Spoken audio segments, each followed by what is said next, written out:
été changé en boule de merdasse. Elle glow. Elle glow. Il faut qu'on pète.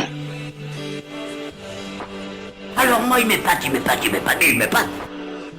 Et on lui pèlera le son comme au bailli du Limousin. On a rendu un beau matin. On a pendu avec ce tripe. Flattez-moi.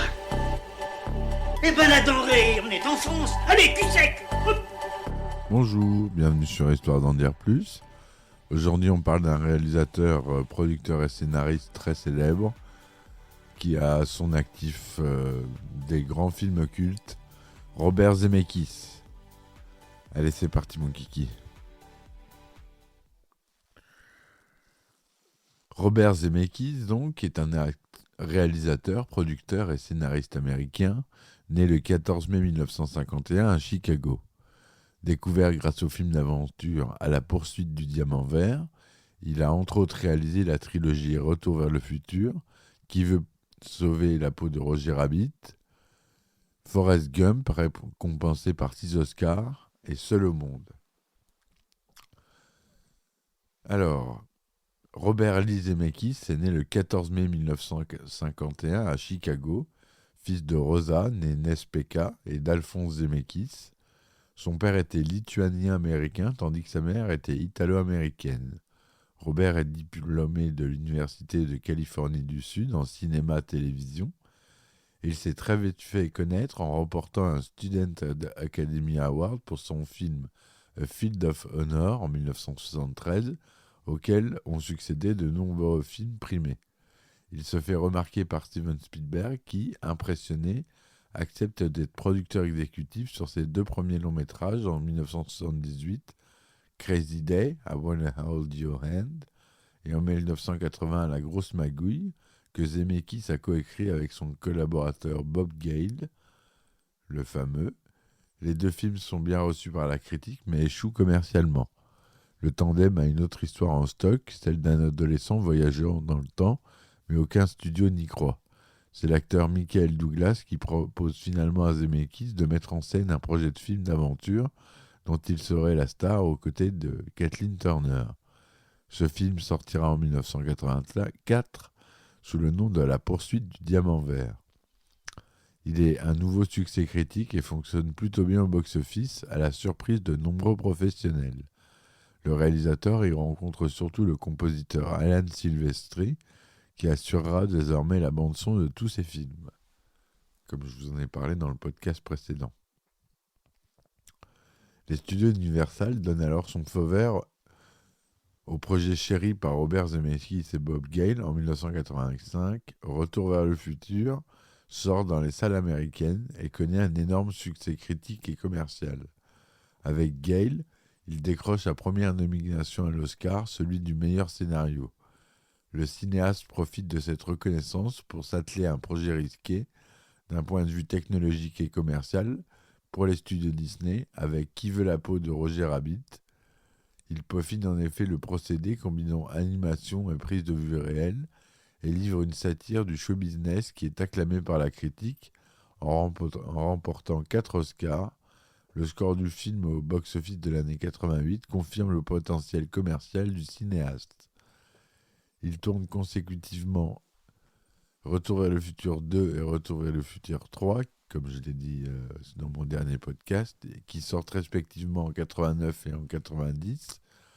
2 nouveaux chapitres qui formeront une trilogie culte du cinéma hollywoodien. Celle-ci érige le jeune Michael J. Fox en star mondiale et associe des effets spéciaux révolutionnaires, dont les fameuses voitures volantes empruntées à Blade Runner. Oui, parce qu'on retrouve les voitures de police dans Blade Runner dans 1 ou 2 plans de Retour vers le futur numéro 2.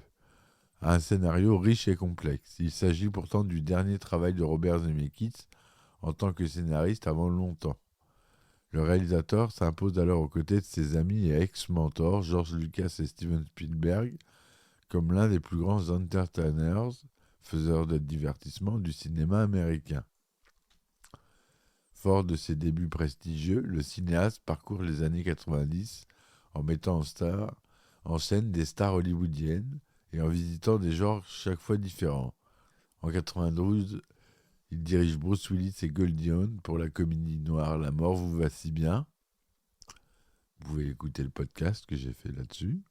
En 94, il livre la comédie mélodramatique épique Forrest Gump, dont j'ai fait aussi un podcast, qui constitue son plus gros succès commercial à ce jour et remporte 6 Oscars, dont celui du meilleur réalisateur et du meilleur acteur pour Tom Hanks. C'est la consécration avec un film qui fait date, son palmarès aussi. Fort de cette reconnaissance, il parvient à lancer la production de Contact, un ambitieux récit de science-fiction resté en gestation un certain temps. Porté par la star Jodie Foster, le film est très attendu et convainc la critique et le public en 1997, mais de façon moins unanime. L'année 2000 marque un tournant, le réalisateur retrouve en effet Tom Hanks pour le film d'aventure Seul au monde, un drame inspiré de Robinson Crusoe qui connaît un énorme succès critique et commercial et voit à l'acteur une nouvelle nomination à l'Oscar du meilleur acteur. Pour les besoins de réalisme, le tandem filme une partie du film au début de l'année 99 et le reste du film un an plus tard, le temps pour Tom Hanks de maigrir suffisamment. Entre-temps, Zemeckis met en boîte un thriller psychologique avec Harrison Ford et Michelle Pfeiffer, intitulé Apparence. Le film, basé sur une idée de Spielberg, est stylistiquement influencé par Alfred Hitchcock. Il divise beaucoup la critique, mais fonctionne commercialement. Mais il permet surtout à la caméra du cinéaste de s'affranchir des lois de la physique grâce au numérique. Car Zemeckis semble désormais prêt à laisser libre cours à ses expérimentations visuelles. Si La mort vous va si bien regorgeait de trucage numérique à une époque où ils étaient encore peu répandus, et que Forrest Gump intégrait déjà l'acteur Tom Hanks dans de nombreuses scènes d'archives historiques, il avait réussi à la télévision à faire tenir Humphrey Bogart le rôle principal d'un épisode des Contes de la Crypte, près de 40 ans après sa mort, par le truchement d'astuces visuelles. C'est donc dans cette continuité qu'il initie en 2004, dans le Pôle Express, une nouvelle technique de capture de mouvement qu'il a lui-même développée, la performance capture, qui changera radicalement la façon de concevoir les films en permettant de se libérer définitivement des contraintes du réel. Investi dans le projet, il participe même à l'écriture et dirige une troisième fois Tom Hanks. Le cinéaste s'impose aussi comme l'un des pionniers de la 3D numérique. Le Pôle Express est un des premiers films conçus dans ce format et le premier à utiliser la 3D pour ses possibilités narratives et non pas uniquement comme moyen d'immersion. En 2007, avec La légende de Beowulf, il poursuit cette aventure numérique, cette fois en s'appuyant sur un casting de stars dominé par Angelina Jolie. Le long métrage, qui déçoit commercialement mais conforte néanmoins son intérêt pour les grandes sagas et la littérature anglo-saxonne, Shakespeare étant très souvent cité et utilisé, il conclut cette trilogie en 2009 avec Le drôle de Noël de Scrooge, qu'il a écrit avec Jim Carrey en tête, mais le film échoue commercialement et ne convainc pas la critique. Il s'agit pourtant du plus gros budget dont il avait bénéficié durant sa carrière.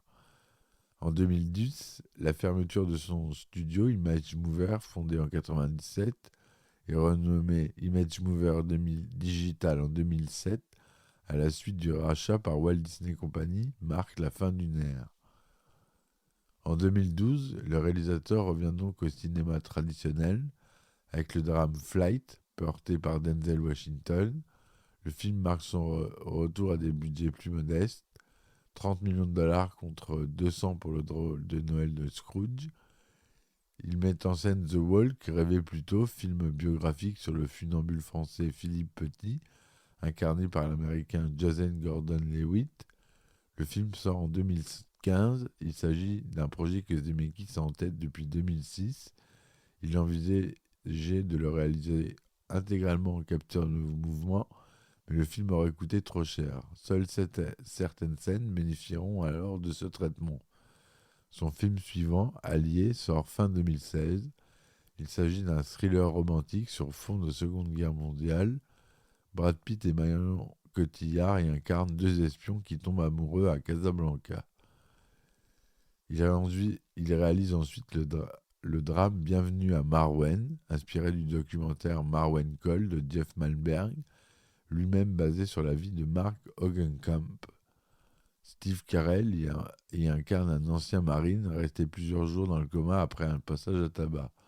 Frappé d'amnésie, il va se créer un monde imaginaire, Marwen Call. Son film suivant en 2020 est Sacrée sorcière, d'une adaptation du roman du même nom de Roald Dahl, publié pour la première fois en 1983. Hormis une de critique qui qualifie le métrage de bon divertissement d'Halloween pour les enfants, le film de Robert Zemeckis peine à convaincre les critiques de la presse américaine. Une majorité lui reproche son goût pour les effets visuels criards, tandis que les autres pointent du doigt un divertissement tellement calibré qu'il en est devenu impersonnel pour son auteur. Voilà. Donc, dans sa filmographie, on pourra retenir La poursuite du diamant vert, la trilogie Retour vers le futur, Qui veut la peau de Roger Rabbit, La mort vous va si bien, Forrest Gump, Contact, Seul au monde, Le Pôle Express, La légende de Beowulf, Le drôle de Noël de Monsieur Scrooge, Pinocchio en 2022. Il a réalisé des épisodes des Contes de la Crypte. Donc il a fait... En tout, dans le monde, il a rapporté plus de 4 milliards de dollars, tout film confondu. Pour un budget total des films, de la plupart de ses gros succès, de 1,133 millions de dollars. Il a reçu de nombreuses récompenses entre 1972 et 2013 et quelques nominations. Voilà ce que je voulais vous dire sur Robert Zemeckis, un grand réalisateur que je vous conseille d'aller compulser tous ses films. Je vous dis à très vite pour une nouvelle chronique et merci de m'avoir écouté. Ciao, ciao. Il a été changé en boule de merdasse. Elle glow. Elle glow.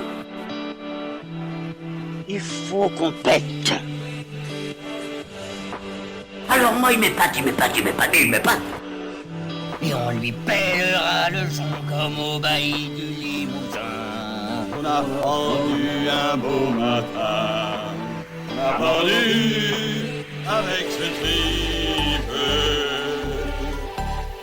Flattez-moi. Eh ben la denrée, on est en France. Allez, cul sec.